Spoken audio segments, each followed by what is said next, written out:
ఈ మార్చి మాసం దేవుడు మనకు మన కుటుంబాలకు అనుగ్రహిస్తున్న ఓ దివ్యమైన వాగ్దానం.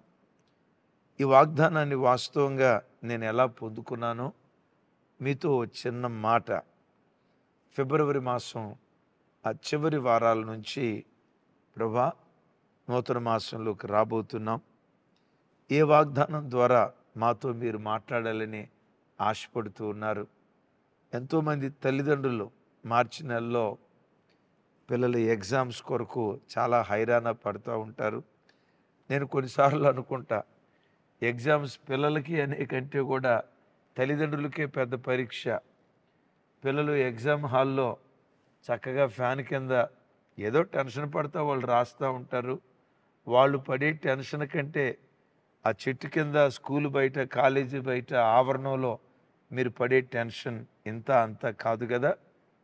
ఈ మార్చి మాసంలో మా కుటుంబాలకు మీరే వాగ్దానం ఇవ్వాలని ఆశపడుతున్నారు ప్రభు సన్నిధిలో ప్రార్థించినప్పుడు చూడండి, రాజుల 2వ గ్రంథం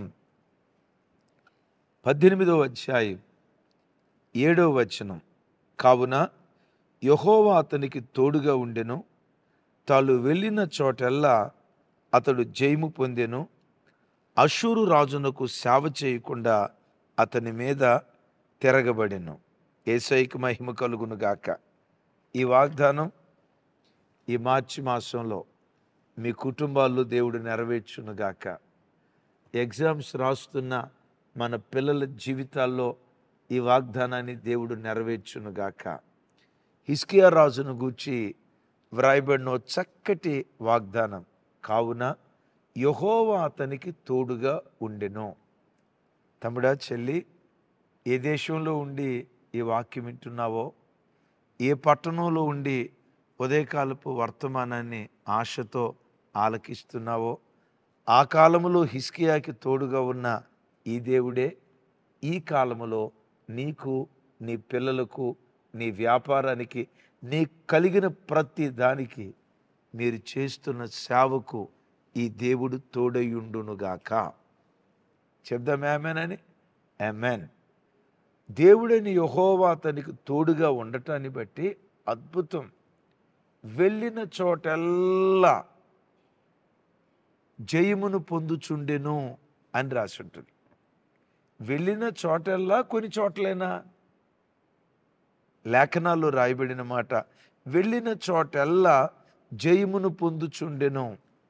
ఈ మార్చి మాసం 31 దినాలు మీరు ఎక్కడెక్కడికి ప్రయాణమై వెళ్తారో, వ్యాపారాల నిమిత్తం, మీ పిల్లలు ఎగ్జామ్ రాయటానికి ఎక్కడెక్కడికి ప్రయాణమై వెళ్తారో, ఎగ్జామ్ హాల్లో, ఎస్, ఉద్యోగాల నిమిత్తం, కొన్ని ప్రాముఖ్యమైన పనుల నిమిత్తం ఈ మాసం మీరు ఎక్కడెక్కడికి ప్రయాణమై వెళ్తున్నారో, వెళ్ళిన ప్రతి చోట దేవుడు మీకు జయమనుగ్రహించునుగాక.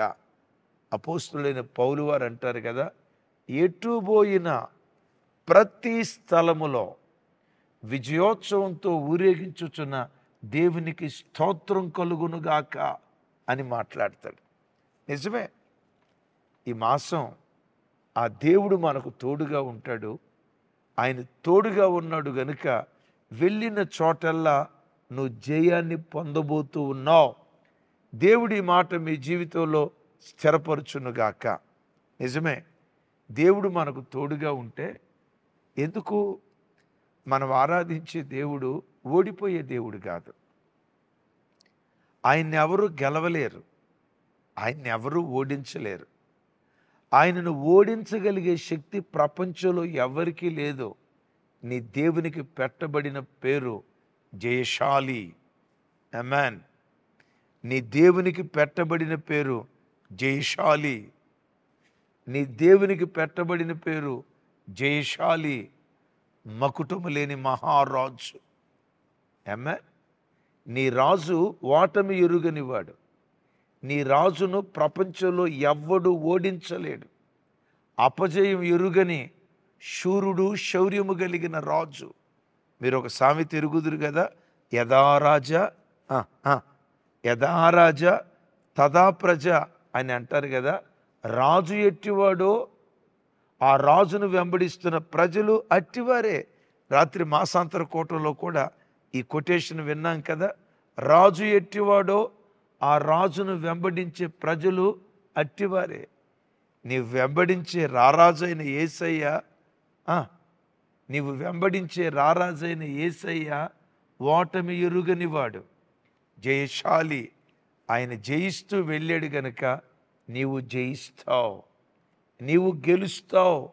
ప్రభు అంటారు కదా, నేను లోకమును జయించి ఉన్న ప్రకారం మీరు లోకాన్ని జయిస్తారు.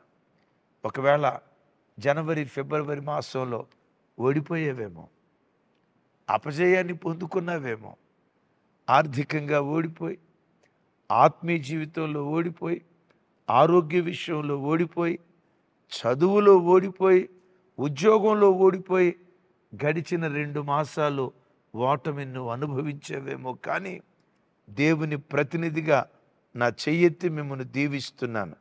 ఈ వాగ్దానం మీ జీవితంలో, ఎగ్జామ్స్ రాయబోతున్న మీ పిల్లల జీవితాల్లో నిశ్చయంగా ఈ వాగ్దానాన్ని దేవుడు నెరవేర్చునుగాక. ఆమేన్. అయితే ఇక్కడ ఓ మాట, హిజ్కియాకి దేవుడు ఎందుకు తోడై ఉన్నాడు? వెళ్ళిన చోటల్లా దేవుడు అతనికి జయాన్ని ఇవ్వటానికి కారణం ఏంటి? ఆ దయగల దేవుడు నీకు, నాకు, మన ఇమ్మాన్యుయల్ మినిస్ట్రీస్కి, మన కుటుంబాలకు ఆ దయగల దేవుడు తోడై ఉండాలంటే మనమేం చేయాలి? హిజ్కియా ఏం చేశాడు? 3 మాటలు చెప్తాను. నంబర్ 1, దావీదును మాదిరిగా తీసుకొని నీతిని అనుసరించి నడిచాడట. నంబర్ 2, మూఢ నమ్మకాలను, మూఢ విశ్వాసాలను నిర్మూలన చేశాడట. నంబర్ 3, దేవుడైన యెహోవా యందు విశ్వాసముంచిన వారిలో అతని పూర్వపు రాజుల్లోనైనా, అతని తర్వాత రాజుల్లోనైనా అతని వంటివాడు లేడు అని హిజ్కియాను గూర్చి ఇదే అధ్యాయంలో చూస్తాం. జస్ట్ ఆ రెఫరెన్స్లు మీకు గుర్తుకు తెస్తాం. చూడండి, రాజుల 2వ గ్రంథం 18వ అధ్యాయం 3, 4, 5, 6 వచనాలు క్లుప్తంగా చదువుతాను. తన పితరుడైన దావీదు చేసినట్లు అతడు యెహోవా దృష్టికి పూర్ణముగా నీతిని అనుసరించి నడిచెను. పూర్ణముగా నీతిని అనుసరించెను. ఇక్కడ ఏమని రాసింది? తన పితరుడైన దావీదు అనుసరించినట్లు, దావీదు చూపిన మాదిరి చొప్పున నీతిని అనుసరించి పూర్ణముగా నడిచాను.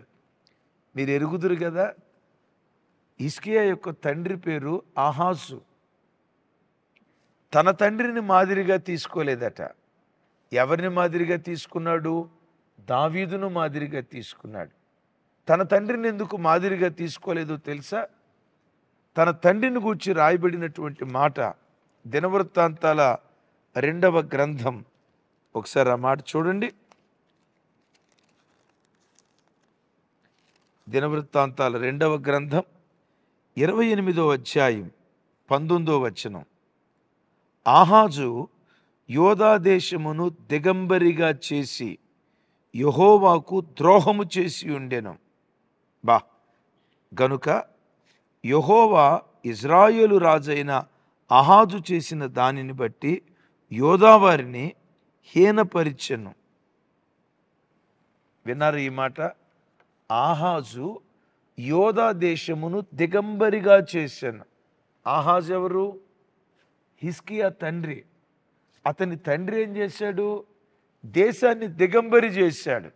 ఆ దేశంలో ప్రజలు రక్షణ వస్త్రాన్ని పోగొట్టుకునేటట్లుగా, నీతి వస్త్రాన్ని పోగొట్టుకునేటట్లుగా, మహిమా వస్త్రాన్ని పోగొట్టుకునేటట్లుగా, పరిశుద్ధాత్మ వస్త్రాన్ని పోగొట్టుకునేటట్లుగా, ఒక్క మాటలో చెప్పాలంటే ఆ దేశ ప్రజలు దేవుణ్ణి పోగొట్టుకోవటానికి ఆహాజు కారణమయ్యాడు. ఇప్పుడు హిజ్కియా ఏం చేశాడో తెలుసా?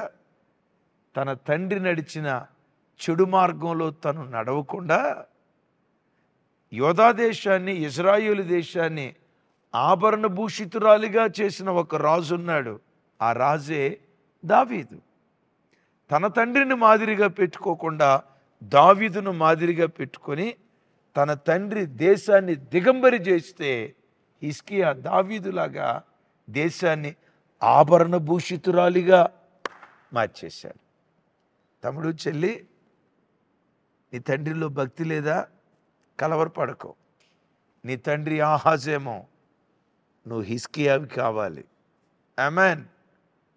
నీ తల్లి ఆహాజు లాంటిదేమో, నీ ఇంటిలో భక్తి వాతావరణం లేదేమో, పర్వాలేదు. నువ్వు వెళ్తున్న సంఘంలో భక్తి వాతావరణం లేదేమో, పర్వాలేదు. నేనంట, నీవు ఆహాజు లాంటి ఇంటిలో పుట్టి పెరిగిన నీవు మాత్రం హిజ్కియాలాగా బ్రతకాలి. అందుకనే నీ జీవితంలో భక్తి కలిగిన వారిని రోల్ మోడల్గా తీసుకో. నీ చుట్టూత భక్తిహీనులు బ్రతుకుతారు, వాళ్ళని చూడుకో.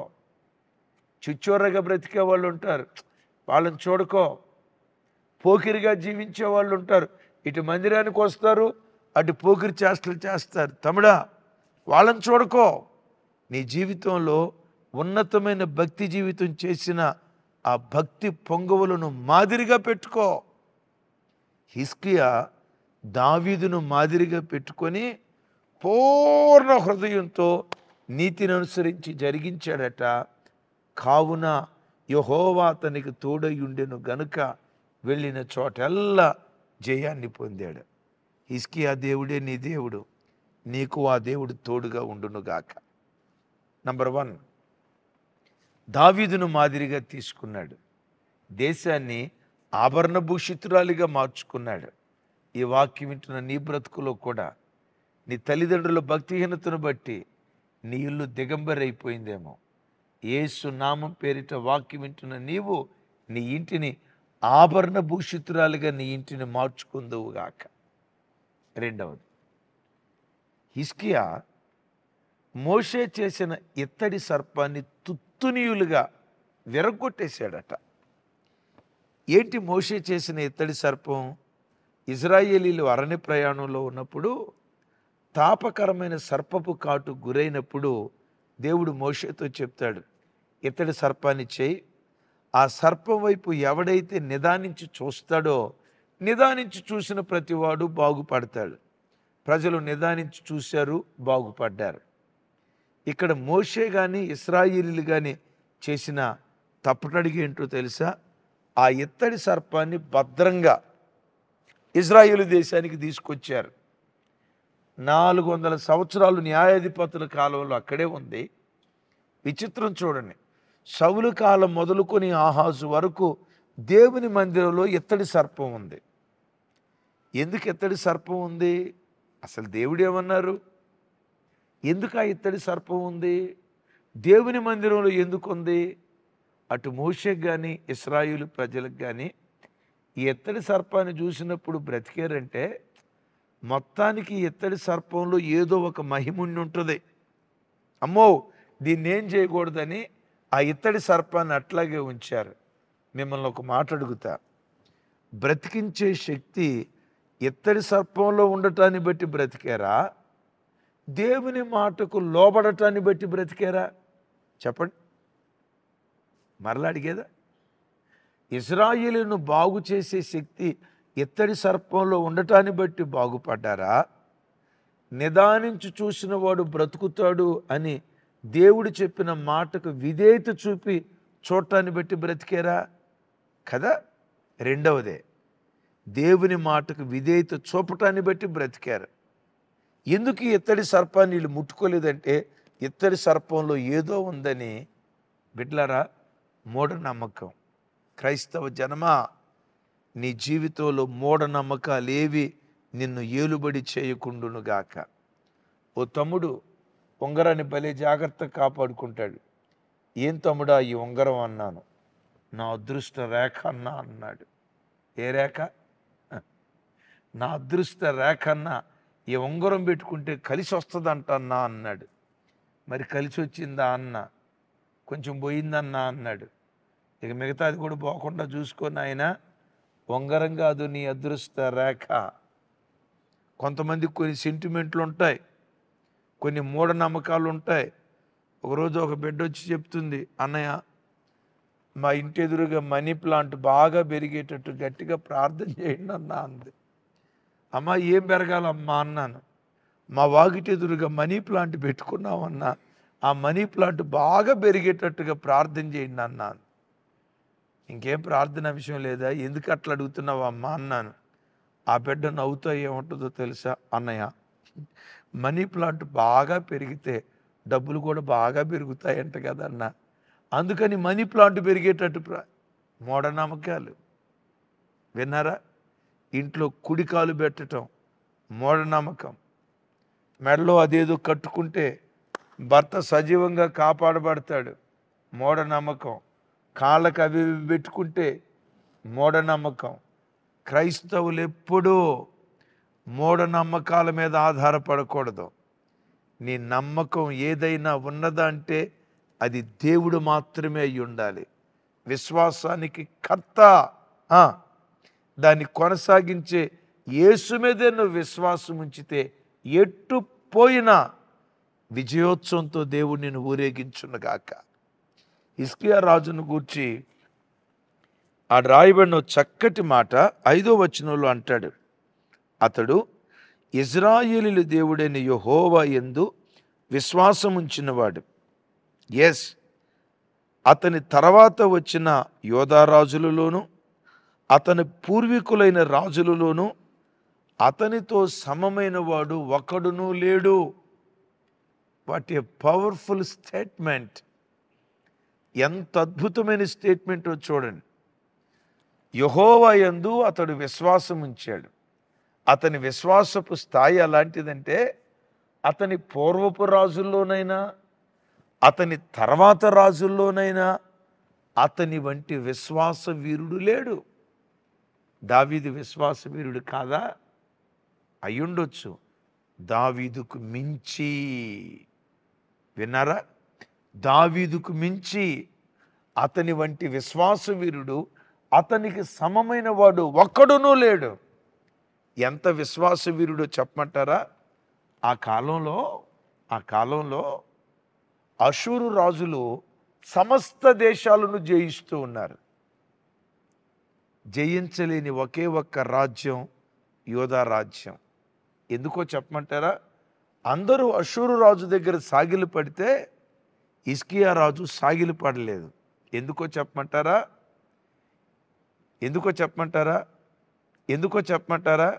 అషూరు రాజును జయించడానికి మాకున్న శక్తి చాలు. ఆమేన్. ఆ రోజుల్లో మోషే కనాను దేశాన్ని వేగు చూడటానికి పంపించినప్పుడు కాలేబు యెహోషువలు ఏమన్నారు? కనానీయులను జయించడానికి మనకున్న శక్తి చాలు, మనం ఎక్కడి నుంచో అరువు తెచ్చుకోవాల్సిన అవసరం లేదు, మనకున్న శక్తి చాలు. హిజ్కియా కూడా అంటాడు, మనకున్న శక్తి చాలు. హిజ్కియా, నీకున్న శక్తి ఏంటి? గుర్రాల బలమా, రథాల బలమా, రౌతుల బలమా? ఏ బలం నీలో ఉందని హిజ్కియా అంటాడు, వారి బలం మాంస సంబంధమైన బలమేమో, నాకున్న బలం దైవ సంబంధమైన బలం. దేవుడే నా బలం, ఆయన నాలో ఉన్నాడు గనుక, ఎస్ నాతో ఉన్నాడు గనుక తప్పకుండా అషూరీయులను గెలుస్తామని విశ్వాసంతో వాళ్ళని ఎదిరించడానికి బయలుదేరాడు. బిడ్డలారా, నీ చుట్టూతో ఉన్న సమస్యలు ఎంత బలమైనవైనా ఈరోజు విశ్వసించు, నీలో ఉన్నవాడు లోకములో ఉన్నవాని కంటే గొప్పవాడు. నీలో ఉన్నవాడు లోకములో ఉన్నవాని కంటే శక్తివంతుడు. లోకమును జయించిన విజయం నీ విశ్వాసమే. దేని మీద నీ విశ్వాసం? నీ శక్తి సామర్థ్యాల మీద కాదు. ఎగ్జామ్స్ రాయబోతున్న పిల్లలారా, దేని మీద నీ విశ్వాసం? నువ్వు కష్టపడి చదువుకున్న చదువును బట్టా? దేని మీద నీ విశ్వాసం? నీ జ్ఞానాన్ని బట్టా? దేని మీద నీ విశ్వాసం? నీ తెలివితేటలను బట్టా? దేని మీద నీ విశ్వాసం? కార్పొరేట్ స్కూల్లో చదువుకున్న దాన్ని బట్టా? దేని మీద నీ విశ్వాసం? నీకు చదువు చెప్పిన ఫ్యాకల్టీ అద్భుతమైన ఫ్యాకల్టీ అయినా? నో. నీ విశ్వాసం ఏదైనా ఉన్నదా అంటే విశ్వాసమునకు కర్త, దాన్ని కొనసాగించే యేసే. నీ విశ్వాసమై ఉంటే, ఎస్, నన్ను బలపరచు క్రీస్తు ద్వారా నేను సమస్తము చేయగలను. ఈ మార్చి మాసం ఎటుపోయినా జయోత్సవంతో దేవుడు ఊరేగిస్తాడు. వ్యాపారంలో గెలిపించబోతున్నాడు, విశ్వసించు.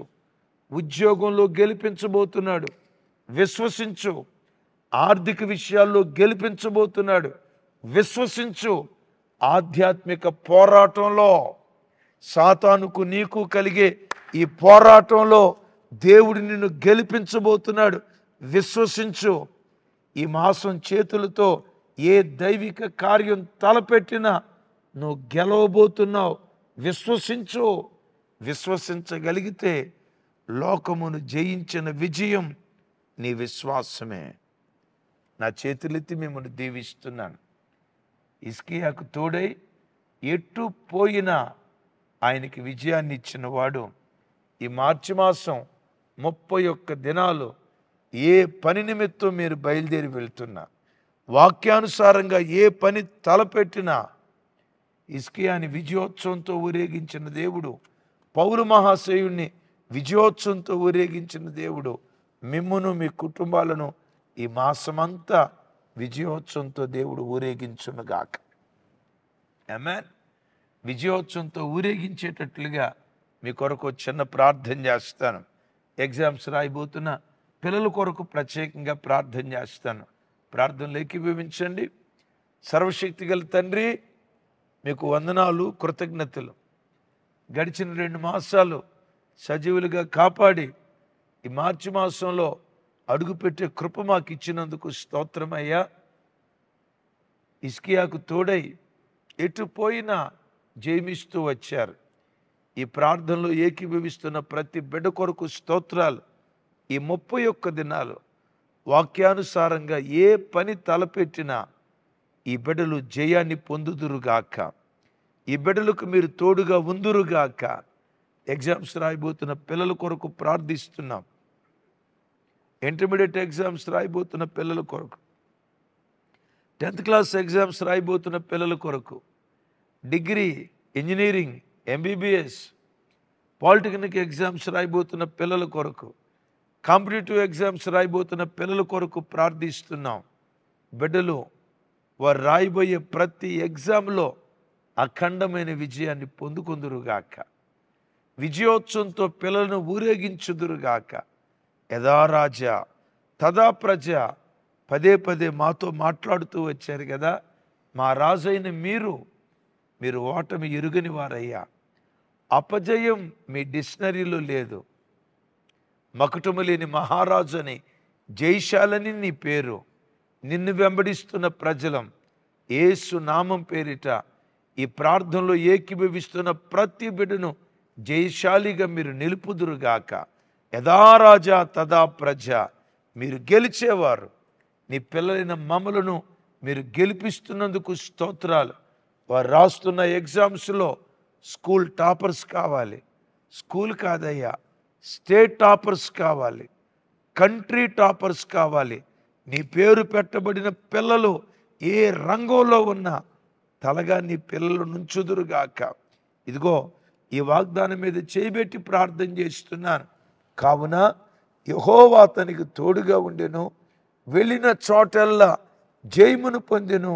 ఆ మాట ఈ ప్రార్థనలో ఏకీభవిస్తున్న ప్రతి బిడ్డ జీవితంలో మీరు స్థిరపరచుదురుగాక. యేసు నామం పేరిట ప్రార్థించి పొంది ఉన్నాను తండ్రి.